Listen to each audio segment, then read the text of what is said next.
en una reforma urgente, pero esta ya se había planteado hace algún tiempo atrás mediante testimonio del propio ministro de Justicia, Iván Lima, que anunció la conformación de un comité o de una comisión de notables que tenía como principal tarea encarar una reforma judicial en el país, porque hasta el propio gobierno entendía que la justicia en Bolivia estaba verdaderamente mal. ¿Qué pasó con esta comisión? ¿En qué andan estos cambios a la constitución política del Estado y al sistema judicial en Bolivia? Hablamos acerca de este tema con don José Antonio Rivera. Don José Antonio, buenas noches, un gusto saludarle. Gracias por estar con nosotros. Buenas noches, querido Mauricio. Un placer y una grata oportunidad para saludar a los cochabambinos y cochabambinas en momentos tan difíciles que atravesamos como humanidad en general y como familia cochabambina por la pandemia del COVID. Rogar a Dios que cuide y proteja a todos y ojalá no pasemos momentos más dolorosos como los que estamos atravesando por ahora. Doctor, el tema de la justicia es algo que nos llama profundamente la atención, porque lejos de mejorar, lejos de encontrar cambios que nos hagan pensar con un poco de fe y esperanza en que mañana vamos a tener una justicia independiente, hoy estamos mirando a ministros de gobierno y de justicia que están haciendo el rol de fiscales y de jueces, dictaminando fallos, condenando, dando su opinión o prácticamente marcando la agenda de un ministerio público. Y claro, nos preguntamos, ¿qué pasó con aquel proyecto e intención del propio ministro Lima de conformar una comisión para hacer cambios importantes en la Constitución y reencaminar el tema justicia? Lamentablemente fue un intento fallido, querido Mauricio. El ministro salió con un discurso de devolver la independencia a los jueces, a los magistrados, la independencia judicial, un planteamiento que agradó a la ciudadanía y generó una alta expectativa. Como concreción de su planteamiento, el ministro conformó un consejo consultivo invitando a profesionales abogados, entre ellos tuve el honor de ser invitado, conversé largamente con él sobre las intenciones, sobre la finalidad, los alcances, y me pareció una excelente iniciativa, una iniciativa de buena fe. Creí, porque soy de las personas que siempre piensa de buena fe. Acepté, se inauguró con mucha pompa y sonaja, con cobertura mediática extraordinaria. Asistimos a la primera reunión donde el ministro planteó su criterio y fundamentalmente planteó a la comisión su propuesta de reformar parcialmente la Constitución respecto al sistema de elección de los magistrados de las altas cortes, respecto a definir el tiempo de permanencia y la forma de cesación de esos magistrados, el cierre del Consejo de la Magistratura, la disolución del Consejo de la Magistratura, el traslado del Tribunal Agroambiental al Tribunal Supremo de Justicia como una sala especializada. Este fue el planteamiento, ante lo que la respuesta principalmente de mi parte fue que la justicia está en una crisis terminal, que no es suficiente hacer una reforma simplemente de la Constitución o de algunos artículos de la ley. Es necesario transformar la justicia y transformar a partir del sistema judicial que tiene tres componentes, el legislativo, el jurisdiccional y el profesional. Fue un diálogo extenso y se decretó un cuarto intermedio. Fundamentalmente el ministro pidió a este consejo pueda absolver su duda sobre si era posible encarar la reforma que él pretendía, uno, a través de reforma parcial, importaba una reforma total de la Constitución, dos, si era posible incorporar el referéndum aprobatorio de la reforma en las elecciones subnacionales de marzo del 2021, porque esto fue en 2020, a lo que con el planteamiento que hemos hecho y le pedimos abrir el debate, abrir la agenda. Quedamos en una segunda reunión. Convocó a la segunda reunión y cuando yo llegaba a la ciudad de La Paz, bajando el avión, recibo un mensaje vía WhatsApp comunicando que suspendía la reunión por decisión del gobierno y que nos explicaría. Lamentablemente no nos dio explicación alguna y ante un mensaje privado que yo le mandé, me llamó por teléfono, me explicó las razones y entendí que había una oposición en algún sector del gobierno a esta iniciativa. Y había oposición también a quienes fuimos convocados al Consejo Consultivo. Inicialmente yo le dejé en claro al ministro que cuando hubiese algún conflicto entre lo particular, personal con lo colectivo, siempre debe primar el colectivo y que se sintiera en la libertad de prescindir de mi concurso en ese consejo si es que la presencia le generaba dificultad. Él habló de principios que él tenía, el visto bueno del presidente y que demos algo de tiempo. Transcurrió el tiempo, me reuní en Cochabamba largamente con él, donde me explicó su propuesta, pero ya con algunas modificaciones, pretendiendo encarar parcialmente. Seguía yo creyendo en él, hasta que, abierto el proceso electoral, salió a luz pública y públicamente empezó a ejercer presión sobre el órgano judicial, lo que contradecía abiertamente el propósito que inicialmente había planteado de respetar la independencia. Eh, Viajó a Sucre a presionar a los magistrados que sacaron un auto supremo en tiempo récord en caso de un candidato a la alcaldía en Cochabamba, pidió informes a los magistrados, públicamente dijo que el organismo electoral debe inhabilitar al candidato a la alcaldía por Cochabamba, empezó a ejercer presión, lo cual contradecía. Entonces, ante esta situación, inicialmente presentó renuncia a la comisión o al consejo el doctor Eduardo Rodríguez Pelcé. Yo llamé al ministro para pedirle que por respeto a la institucionalidad convoque a una reunión y disuelva el consejo, ya que no había sentido para proseguir en un trabajo en el que no había convicción del ministro para encarar la reforma y devolver la independencia, porque él empezó a presionar a los magistrados repitiendo lo que habíamos vivido en los últimos 15 años. Entonces convocó a reunión, todavía los miembros del consejo acordaron trabajar, él pidió tiempo, que se le diera tiempo hasta que pasen las elecciones, que no se electoralice. Y definitivamente, día que pasa, se fue agravando, lo que motivó que yo renunciara a la comisión. La doctora Soraya renunciara. No conozco si el resto de los miembros renunciaron, pero Rodríguez Pelcé, Avilés, Soraya, Santiago, mi persona, renunciamos. Y por ahí que digo que es un proyecto fallido, porque cada vez vemos en el ámbito público el accionar del ministro desconociendo totalmente la independencia judicial.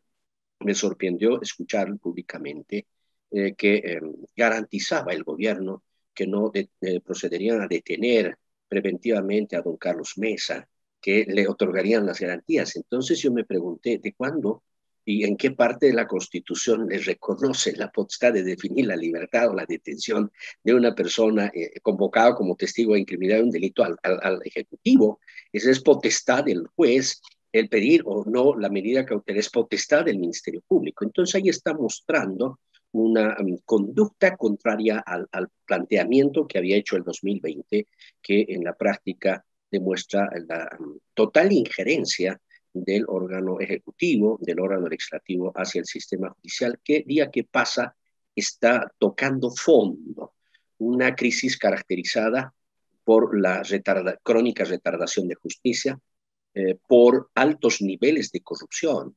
Se denuncia cotidianamente que se ponen precios a sentencias. Yo no quiero generalizar a los jueces, respeto profundamente, respeto a los magistrados, pero hay denuncias que deben ser y tienen que ser esclarecidas, porque si hay unas denuncias falsas, a los denunciantes se tienen que sancionar.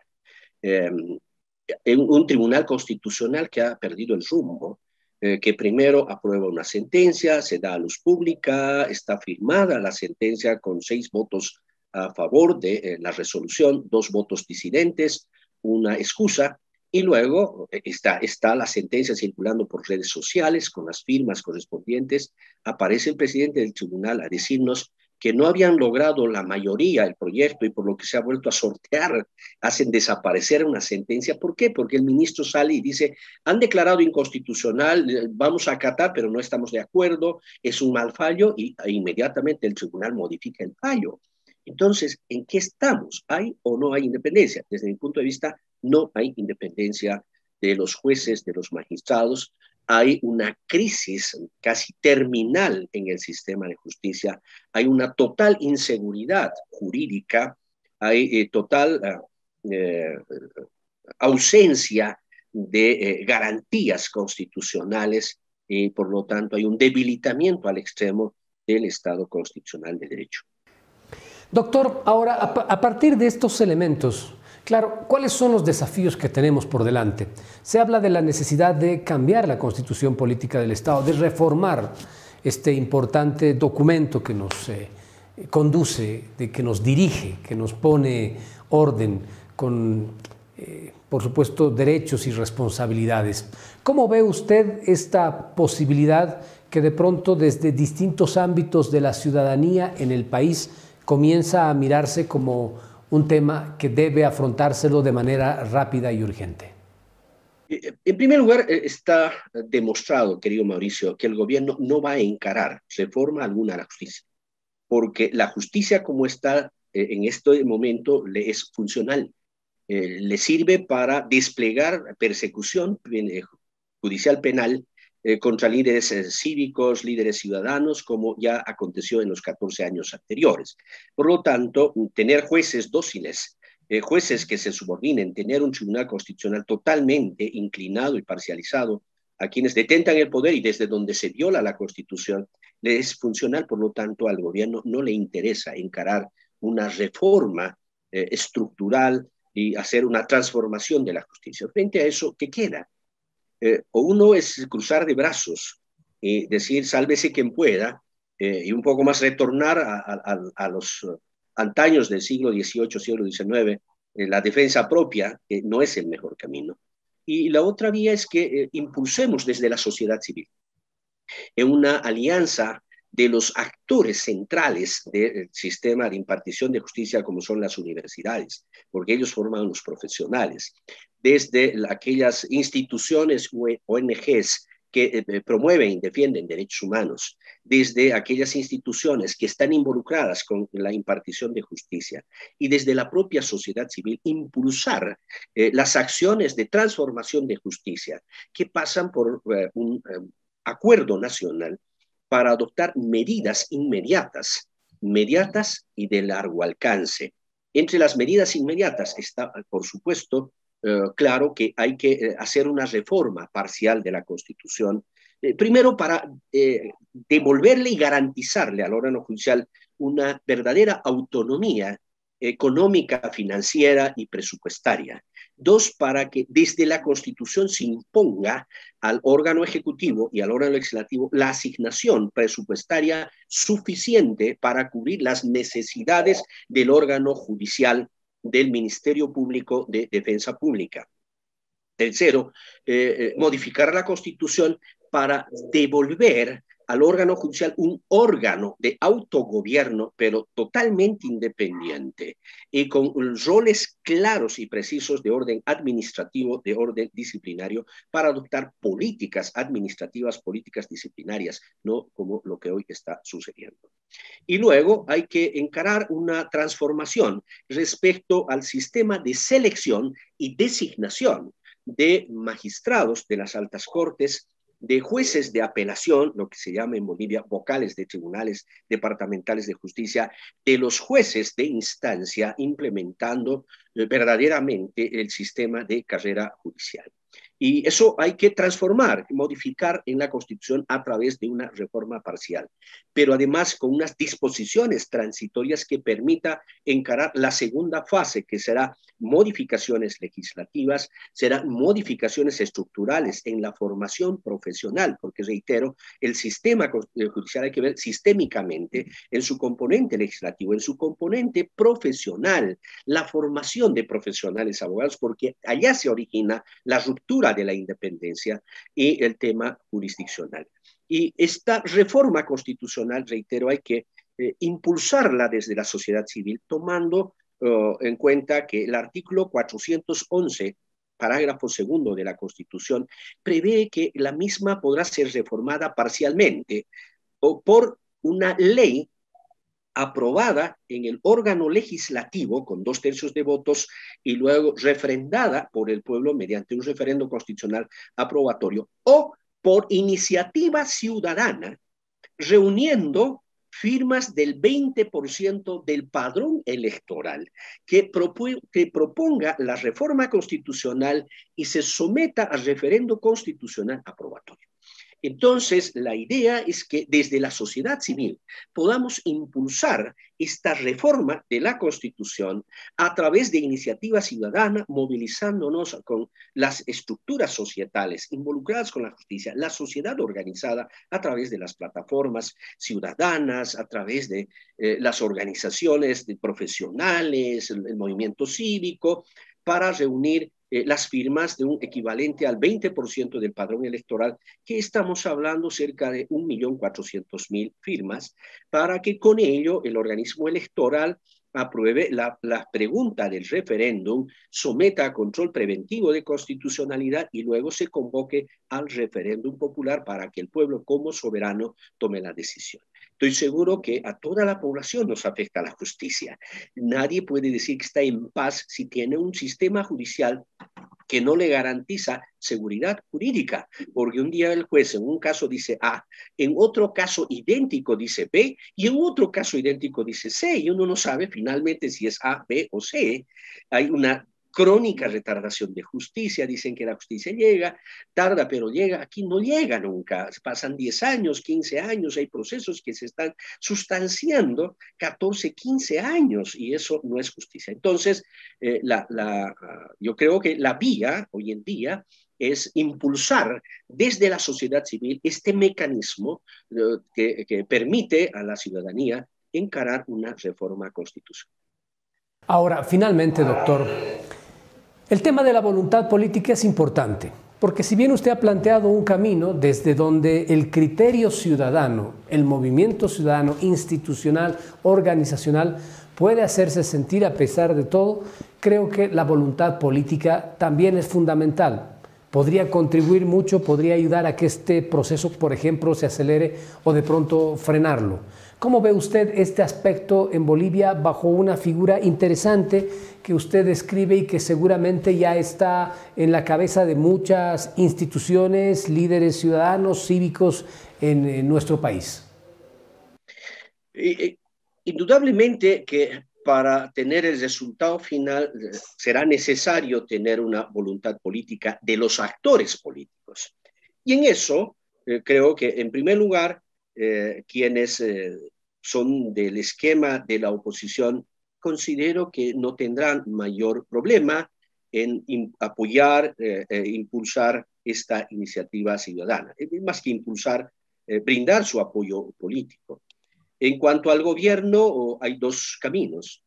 O el gobierno reflexiona y entiende la necesidad urgente de transformar la justicia para brindar seguridad jurídica en el Estado y que la seguridad jurídica se traduce luego en la convivencia pacífica, en la paz y la tranquilidad social. Y ello contribuye a la inversión privada y eso contribuye a generar riqueza para redistribuir. Entonces tiene el camino de sumarse a esta iniciativa, de apoyar la iniciativa para viabilizar esta transformación antes del 2023, en que estarían feneciendo su mandato los magistrados que fueron elegidos por voto popular y que el 2023 tendría que realizarse una nueva elección con la aplicación de la Constitución.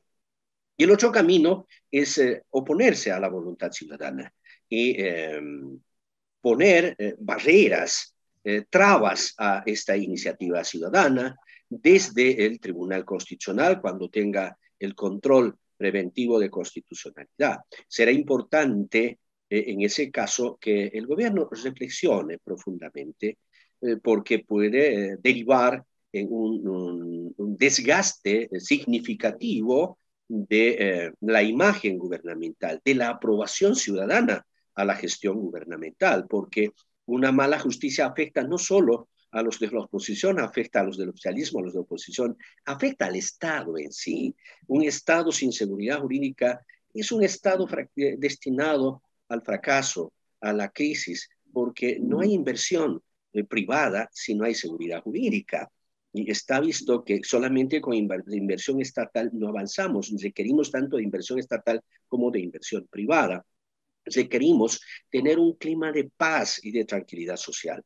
El órgano judicial desempeña roles fundamentales en el siglo XXI de racionalizar el ejercicio del poder político, de resguardar los principios democráticos, de pacificar la sociedad otorgando protección efectiva a los derechos fundamentales. Entonces, el gobierno, si se opone a esta iniciativa, estaría apostando en su propia contra, estaría encarando tomando una posición que definitivamente contribuirá a su desgaste y al deterioro de su imagen, pero fundamentalmente contribuirá a que sigamos transitando este camino de la inseguridad jurídica, de la confrontación, del enfrentamiento, de la búsqueda de venganza, y que eso puede derivar en un clima de violencia que no deseamos los bolivianos. Hemos tenido un clima de violencia entre octubre y noviembre del 2019 y nos duele a todos, debe dolernos a todos. Y lo que hay que evitar ese clima de violencia es garantizando un sistema judicial independiente, imparcial, con acceso democrático para todos. Pero no estamos exentos de la posibilidad de que el gobierno pueda poner barreras, pueda poner trabas. En ese caso será muy importante el rol que juegue el Tribunal Electoral, el órgano electoral, que es el árbitro electoral que ante la presentación de la iniciativa ciudadana debe verificar el cumplimiento de los requisitos y viabilizar. Si el organismo electoral actúa con total independencia, será fácil encarar este procedimiento, pero si el organismo no cumple su rol como debe hacerlo, pondrá obstáculos y piedras en el camino, pero la ciudadanía creo que se va a adherir masivamente a esta iniciativa de reformar la Constitución mediante el accionar del soberano, que es el pueblo. Doctor, gracias por haber participado esta noche del programa. Este es un tema realmente muy interesante. Nos quedamos con ese sabor amargo de las voluntades políticas que son siempre necesarias para poder consolidar iniciativas de esta naturaleza en un país donde realmente se requiere con urgencia independencia de poderes. Hablamos del órgano judicial, hablamos del órgano electoral, y qué importante, qué necesario es que todos estos puedan actuar bajo criterios propios y no bajo direcciones desde un poder central, desde un poder ejecutivo, que como vemos hasta ahora está poniendo en riesgo la tranquilidad, la unidad, en el buen sentido de la palabra. Hablamos de divisiones, de problemas, de confrontación en el país. Gracias, doctor, por haber aceptado esta invitación. Al contrario, yo soy el agradecido, querido Mauricio, y espero que la ciudadanía comience a reflexionar esta posibilidad, esta alternativa, y espero que surja un espíritu democrático, una iniciativa y un entusiasmo democrático. Por supuesto que las reformas serán objeto de un amplio debate socializado con todos los actores y sectores sociales, pero lo fundamental es tomar una decisión política como ciudadanía de encarar esta transformación de la justicia a partir de las iniciativas del pueblo. Muchas gracias, querido. Gracias, doctor. Importante, las iniciativas ciudadanas, el accionar ciudadano en un momento como el que vive Cochabamba, vive Bolivia, es indudablemente importante. Gracias, doctor. Buenas noches.